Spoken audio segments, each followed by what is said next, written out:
Remember how in his first trial, Johnny was an hour late? Well, it appears as though, in spite of being told very strictly, mind you, don't let it happen again, he was still late. There is a possibility, though, that he might be on the road to getting the bare minimum done right in the future.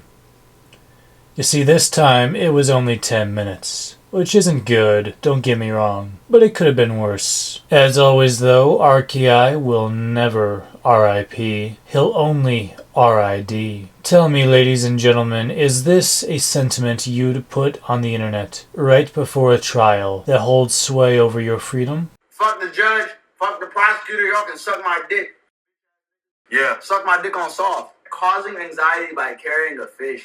Tell the judge you can suck my dick. I'll bring a fish to your mother's house, bitch. I don't care. So RKI is late, and his lawyer,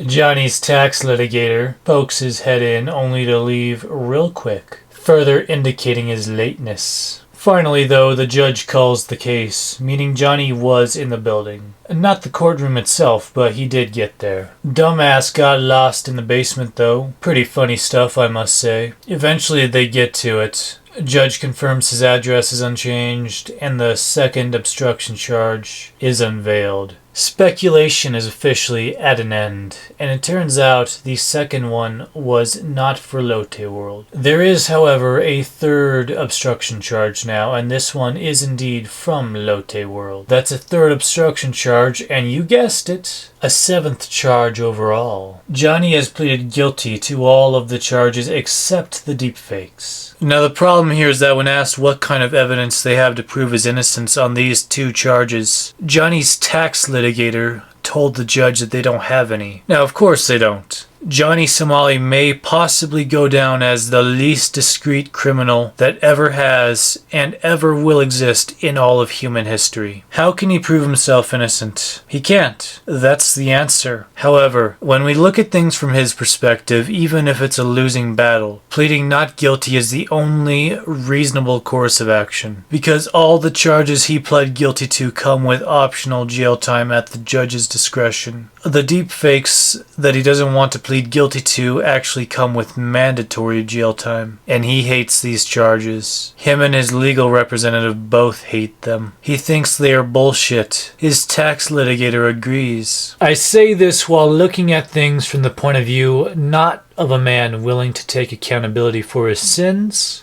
but rather a boy fearful of the consequences of his own actions, which is clearly what RKI amounts to. However, in pleading not guilty, Johnny has made contradictions in his case. The courts do not like having mixed responses, i.e. pleading guilty to some charges and not guilty to others. So it makes sense why he would do that. Regardless, he cannot win that battle. But we gotta let him try. Understand though that in doing this, Johnny has delayed the process. This is now going to be a full trial. I've seen some people who believe it's over now, and I feel it's necessary to specify that it's not. All that happened was that Johnny pleaded to a few charges, and the event, as well as the minutiae within said event, have been documented for future reference. It was the same with his last trial, but that is good. It all adds up. A bigger picture is being crafted with every witness, every charge, and every verdict. Regarding Lotte World, there is some big factors involving the seventh charge that Johnny pled guilty to. RKI's problem here is that this isn't some generic Korean resident that he can try to intimidate into silence like he did with Bong Bong. No, this is a corporation. They have so many lawyers and so much money, even though the child's harassment has been dropped for the time being. This is still a death blow in its own right. The Lotte World charge is so intense, so overwhelming, so unyielding in terms of aura, that Johnny has opened himself up to the prospect of international liability. Lotte World are big time. They have products all over the world. Even if he somehow got back to America, Lotte World could still bring down the legal hammer upon him by filing international claims, which is something your average Joe would not have the money for. Do they want to? We don't know. But can they? Absolutely. At this point, all charges have been merged from the Eastern District to the West. There may be some that are still pending, but those two will be set to be handled in the Western District. There was once a point when Johnny's charges were split, and it's actually rather uncommon for this kind of thing to happen in Korea. But in these instances where you have crime to answer for in both districts, you would have to go to all your trials in one before answering to the rest on the other district. In Johnny's case, he was set to tend to the West and then deal with the East, but that's changed. Now there has been an even fresher update. This happened after I recorded the audio for the earlier half of this video, so I just decided to give the update here. Regarding the Lotte World charge once again, Johnny now apparently claims to have pled not guilty. Today we said Lotte not guilty. We said both AI not guilty. And let's just say we have evidence to prove that. And that's all I'm gonna say. That's it. That's it. And if I'm gonna go to jail, I'm gonna go to jail. I've been to jail before, nigga. You think I'm scared to go to jail? For context, when he says that, he's referring to this time in Japan where he spent maybe 1 month in there. It's not comparable to the shitstorm he's gotten himself into, and he knows that. And Korea media itself is torn 60-40 on the matter. 60% on the side saying he pled guilty, and 40% on the side saying not guilty. So as always, I take everything Johnny says with a grain of salt. He lies a lot. But let's say Johnny is pleading not guilty to the Lotte World charge, which he himself has apparently said. What is his defense? Well, it's predicated around the idea that he had no control over the text-to-speech chat. This was the object of which he carried out his crime. The nature of this charge is synonymous with that of the bus charge as well. Both were regarded as an obstruction of business, one where Johnny stopped the buses and another where he stopped the rides, by having to burden security with his removal. And in both cases he was using text-to-speech in an inappropriate manner. With these comparisons and this context, what sense does it make for him to plead guilty to one charge but not the other? How are the Korean judges supposed to react to such a ludicrous inconsistency? Why would it be legally acceptable to engage in this behavior on the bus but not in Lotte World?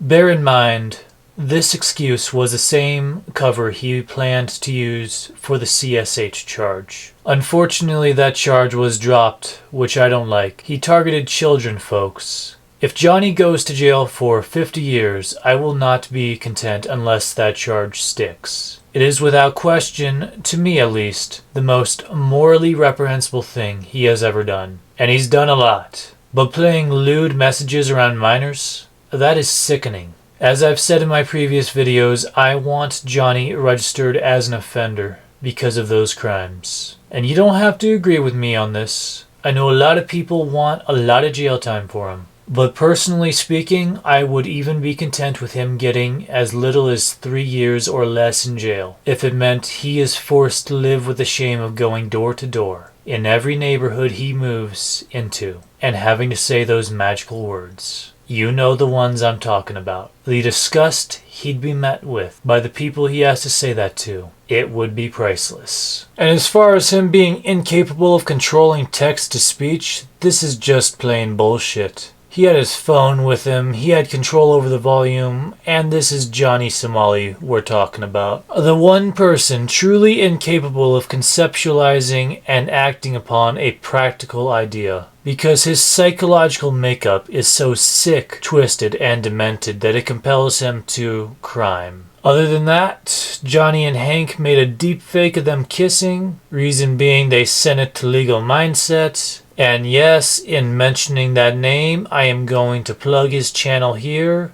Go check him out if you're somehow not familiar with Johnny's based arch nemesis. And he didn't fall for it, of course. But the reason they sent it was to try and get him to show it on a stream, which would be a crime. But again, Andrew is smart. There's also some misinformation about Gino being extradited to Korea. That's not happening. And that's about where we're at right now. 7 charges. Hank Hongjon-yu is crashing out. By the way, he could be pursued legally for insulting people and attacking their mothers. I'd love to make a video solely about Hank In fact, I'd like a Hank mini-saga, but only if and when he starts to play in the pig pen like his man before him. Johnny's gonna be stuck, holed up in Hank's place for a whole nother 3 months. Really makes you wonder if a falling out is liable to happen. With all the time, they're gonna be stuck together. Anyways, I'll catch you later.